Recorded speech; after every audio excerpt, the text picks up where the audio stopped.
Welcome back to Culture Code English. I am so glad you are here today. Take a slow, deep breath, let your shoulders drop, get completely comfortable, and relax. Today, we are going to explore a deeply fascinating, surprising, and rigid code of American suburban life. The secret power of the Homeowners Association, commonly known as the HOA. Imagine driving through a picture-perfect suburban neighborhood in California, Florida, or Virginia on a bright Saturday morning. You see immaculate green lawns trimmed to exact perfection, matching brick mailboxes, clean driveways, and beautiful homes painted in soft, harmonizing colors. There are no rusty cars parked on the grass, no peeling paint on the garage doors, and no trash cans left on the curb. Everything looks like a pristine movie set. You might look at this neighborhood and think, this is the ultimate dream of personal freedom. People here own their land, own their houses, and live completely independent lives. But on that very same sunny Saturday morning, inside one of those beautiful houses, a homeowner opens their mailbox and finds a crisp white envelope. Inside is a formal legal letter from the neighborhood's Homeowners Association board. The letter states that during a weekly inspection, an official noticed that the grass in the front yard was half an inch taller than the allowed limit, or that a children's bicycle was left on the front porch overnight. The letter politely gives the homeowner 7 days to fix the issue or face a mandatory fine of $150. To many newcomers, this experience feels completely shocking. You might ask, I bought this house with my own money. I pay property taxes to the government. How can a neighborhood committee tell me how tall my grass can grow or what time I must put away my trash cans? Over 74 million Americans currently live in communities governed by homeowners associations. An HOA is essentially a private, micro-government created inside a residential neighborhood. They possess extraordinary legal powers that can sometimes feel even more direct and strict than the local city hall. They can dictate the exact colors you paint your front door, the types of trees you plant in your yard, and even where your guests park their cars. Consider the story of Marcus. Marcus was a young software engineer who bought his very first house in a quiet suburban neighborhood in California. Marcus was thrilled. He felt proud to finally be a homeowner, believing he now possessed complete freedom over his private property. 3 months after moving in, Marcus decided to add a touch of personal flair to his home. He bought a bucket of rich, dark navy blue paint and spent a sunny Sunday painting his front door. He stood back, looked at his new blue door, and smiled with deep satisfaction. However, just 4 days later, Marcus received a certified letter from his local HOA board. The letter informed Marcus that dark navy blue was not on the neighborhood's list of pre-approved exterior colors. He was ordered to repaint the door back to its original neutral beige within 14 days. If he refused, the HOA would issue daily fines and could eventually place a legal lien against his house. Marcus was furious. He thought, "This is my house. Why can't I paint my own front door whatever color I like?" Today, we are going to decode the hidden history, the economics, and the legal psychology behind the American HOA. We will explore why millions of freedom-loving Americans voluntarily sign contracts that restrict their own rights, how strict neighborhood rules actually protect property values, and how you can navigate these micro-empires to feel like a confident, knowledgeable resident. To understand how these neighborhood micro-governments became so powerful, we must travel back to the mid-20th century. After the Second World War, millions of young American soldiers returned home, started families, and sought their own piece of the American dream. This created a massive, unprecedented demand for new housing. In response, private property developers transformed vast farmlands outside major cities into giant, planned suburban developments, such as the famous Levittown in New York. These new suburban neighborhoods were built outside traditional city boundaries. Local municipal governments often lacked the budget to pave new roads, build streetlights, maintain public parks, or manage drainage systems for thousands of new homes. To solve this massive infrastructure problem, the Federal Housing Administration encouraged private developers to build shared amenities and establish a permanent legal entity to manage them. That legal entity was the Homeowners Association. Instead of relying on city taxes, the HOA would collect monthly dues from residents to maintain the neighborhood's private roads, streetlights, green parks, and community pools. However, to give the HOA real, lasting authority, legal experts created a powerful mechanism called CC&Rs. CC&R stands for Covenants, Conditions, and Restrictions. This is not a simple list of polite neighborhood suggestions. CC&Rs are strict legal obligations that are recorded directly into the town's land registry. In real estate law, these restrictions are said to run with the land. This means that when you purchase a house inside an HOA neighborhood, you are not just buying the wood, brick, and grass. You are automatically signing a legally binding contract that is permanently attached to the property deed itself. You cannot opt out of the HOA, and you cannot choose which rules you want to follow. The rules belong to the land, and whoever owns the land must obey the rules. What gives the HOA its real, intimidating power is its legal enforcement system. If a homeowner breaks a rule, such as letting their lawn turn brown, parking an old recreational vehicle in the driveway, or failing to pay their monthly dues, the HOA board issues written warnings and accumulating financial fines. If the homeowner ignores the warnings and refuses to pay the fines, the HOA has the legal right to place a lien against the house. A lien is a legal claim on your property. In extreme cases, if the debts remain unpaid, the HOA can actually petition a court to foreclose on the house and sell it at an auction to collect the debt, even if the homeowner has paid off their mortgage in full. When Marcus looked into the legal background of his navy blue front door warning, he was completely stunned. He realized that the HOA was not just a social club of picky neighbors.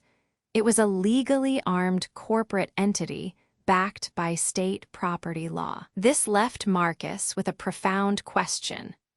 Why would millions of independent, freedom-loving Americans willingly buy homes in neighborhoods governed by such strict, unbreakable rules? To understand why Americans accept these strict rules, you must decode the central economic trade-off of suburban life. In Western society, personal freedom is highly prized.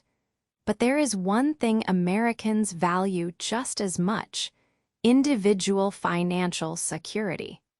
For the vast majority of middle-class families, a home is far more than a physical shelter from the rain.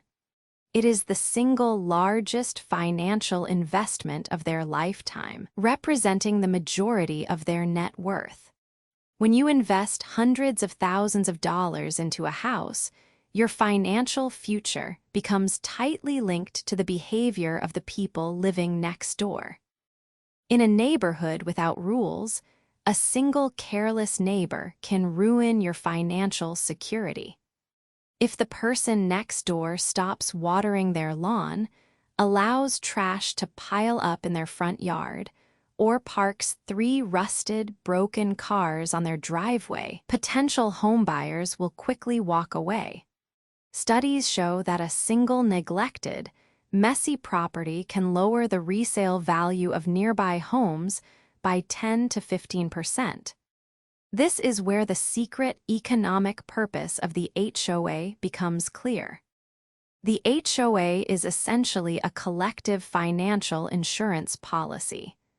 By enforcing uniform standards for lawns, paint colors, roof materials, and trash cans, the HOA guarantees visual harmony across the entire street. This visual harmony ensures that when a homeowner decides to sell their house 10 years down the road, the neighborhood will still look clean, safe, and attractive to buyers.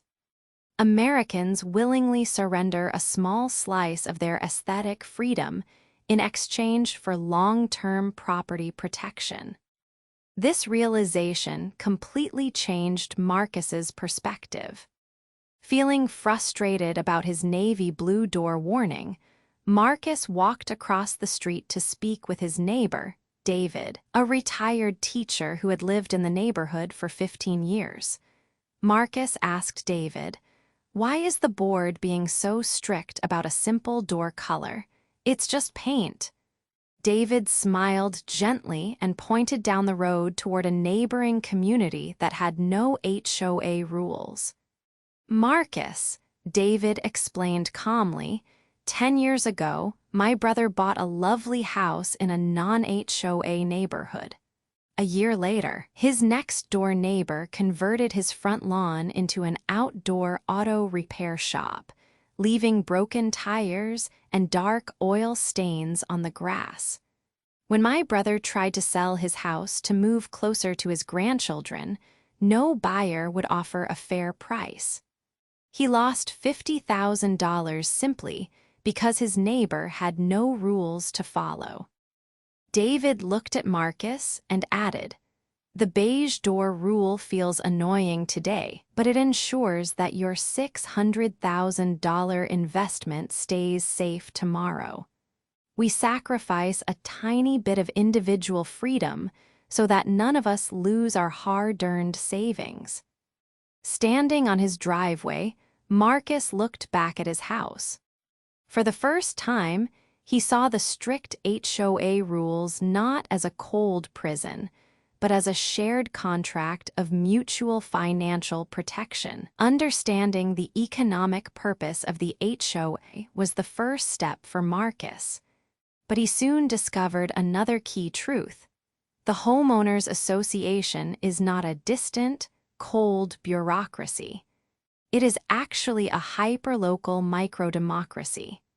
The members of the HOA board are not paid government officials or outside corporate managers. They are simply your next-door neighbors, unpaid volunteers who live in the same houses, walk on the same sidewalks, and pay the exact same monthly dues as you do. This reveals a profound contrast in how different societies manage neighborhood life. In many traditional, relationship-based cultures, community issues are handled through informal social harmony and personal connections. If you have a dispute with a neighbor or want to make a change to your property, you negotiate through personal relationships, compromise, or rely on informal mediation. Rules are often flexible, and personal bonds matter far more than written contracts. In contrast, Western civic culture relies on formal, written contracts and democratic procedure. The CC&Rs establish clear rules that apply to everyone equally, regardless of status or wealth. However, Because the HOA is a micro-democracy, the rules are not written in stone forever. Homeowners hold voting rights. Every property owner has a voice in monthly board meetings, and residents can propose changes, vote on new policies, or even run for election to replace the board members if they disagree with how the neighborhood is governed. Armed with this understanding, Marcus decided not to get angry, ignore the letter, or rely on personal favors. Instead, he decided to use the formal rules of the micro-democracy. He researched the neighborhood bylaws and discovered a clause that allowed homeowners to apply for an architectural variance, a formal request to approve a non-standard design choice. Marcus spent 2 days preparing his proposal. He printed high-quality photographs showing that dark navy blue was a classic, sophisticated color used on historical American homes. He then visited his immediate neighbors, showed them his door, and gathered their signatures to prove that nobody objected to the new look. On a Thursday evening, Marcus walked into the local community center for the monthly HOA board meeting. When his turn came on the agenda, Marcus stood up, spoke calmly, and presented his proposal to the board members. He did not shout or complain. He simply presented his evidence, explained how the color enhanced the neighborhood's aesthetic appeal, and respectfully asked for approval. The board members examined his photographs, reviewed the neighbor signatures, and discussed the request. After a short vote, the board unanimously approved Marcus's door color and even added dark navy blue to the official approved color list for the entire street. Marcus walked home that night with a deep sense of accomplishment. He had not broken the system or ignored the law. He had mastered the cultural code. He realized that living in a contract-based society does not mean giving up your voice.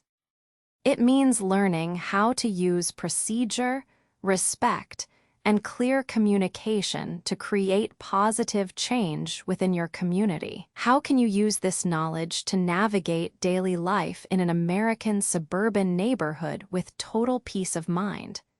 The secret is simple. Never treat the HOA as an enemy, and always read the contract before you sign. When you buy or rent a house in America, take time to review the CC&Rs carefully.